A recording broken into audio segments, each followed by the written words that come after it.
Представляю вам небольшой трейлер, который вы можете выбрать из уроков на гид-курсе. Мастер-класс номер 1. Всем привет! Тема у нас сегодня каре. Познакомьтесь, наша модель. Патимат. Очень приятно. Да, и, значит, соответственно, мы опять с вами подбираем стрижку. Вот такая вот у нас база дана. Сейчас покажу. Мы с вами должны подобрать ту форму каре, которая нам пойдет, и пойдет именно к патимат, то есть ее собственную форму. Давайте разглядывать, как всегда, что мы можем предложить, учитывая особенности нашей патимат. Смотрим, как всегда, через зеркало. Хорошо, очень с короткими волосами. Значит, следующая стрижка у нас будет пикси. Но сегодня у нас тема каре, и патимат хочет именно каре. Структура волос, видите, какая? Поэтому, естественно, как бы очень массивная у лица каре у нас не получится, просто не из чего сделать. Все время смотрим через зеркало и подбираем длину. Так, давайте каре. Смотрим. Ну, кстати, мне тоже нравится и короткая каре, но будем искать дальше. Значит, вот такое, видите, не идет. Точно, абсолютно. Короткая идет, видите? Так, дальше смотрим. Я думаю, мы сделаем чулку. Наверное, будет косая. Давайте искать. Форму затылка мы обязательно прощупываем рукой. Видите, распадается как. И мы будем, соответственно, перемещать наш объем тогда на верхнюю затылочную зону. Сюда у меня будет соединение равномерной формы и градуированной здесь. Угу. Повторяет наш рабочий пробор. Ставим руку на линию и подравниваем. Вы можете ставить расческу. Немного мы с вами опускаем ножницами волосы и повторяем окантовочную линию. Получается, в голове у нас натяжение, срезаемое перпендикулярно пряди, то есть получается 90-90. И перехожу уже в диагональ. Вот она, моя контрольная линия. Она прекрасно видна. Вот она. Натяжение у меня 90 градусов в голове. И встригаю прядь в свою контрольную линию. Делю пополам свою простриженную зону, беру новую, опять же натягиваю 90, перешла за прядью, стою за ней, контрольная моя видна.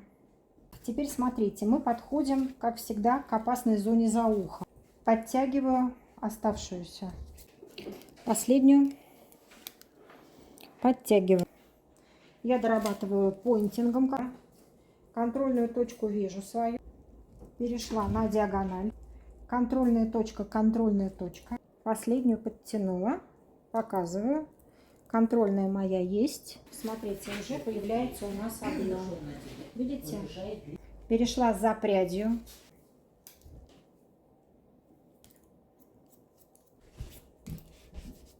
Проверка. Центру прядь. Здесь уже волос у нас будет натягиваться по касательной. Продолжаю нашу линию. Показываю линию. Контрольную. Помните, вот она. Повторяем. И мы с вами таким образом переместили объем на верхнюю затылочную зону. У нас будет легкое удлинение. Натяжение. Видите? Мой пробор. Линия среза. Проверяем длину. Наклоняем голову, чуть-чуть отворачиваем и натягиваем нашу прядь. Подводим к нашей контрольной пряди.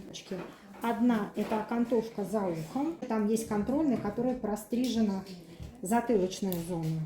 Вижу окантовочную линию. Опять же, у нас с вами контрольная прядь идет за ухом.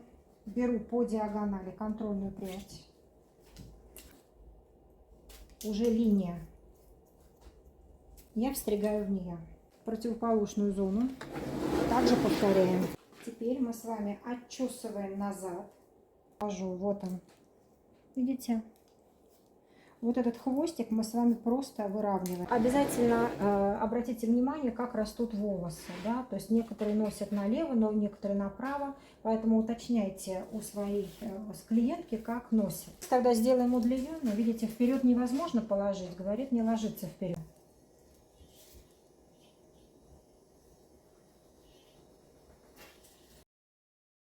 Берем с вами подходящий брашинг, который нам нужен, диаметр. После того, как мы посушим, всегда доработка. Посмотрите, какая уже хорошенькая получилась. Мне кажется, мы с вами все правильно выбрали. Так, обязательно дорабатываем и у лица линию. То есть мы берем с вами волосики и смотрим, как у нас они лежат. И убираем лишнюю длину, которую вы считаете нужной. Расческой придерживайте, чтобы волос не двигался. Поднимаем расческу, делаем понтинг на расческу, для того, чтобы немного размыть линию. Скользящий срез, слайсинг прикорневой. Шейки еще раз сметем. И сейчас я вам покажу со всех сторон, как у нас это выглядит. Сейчас.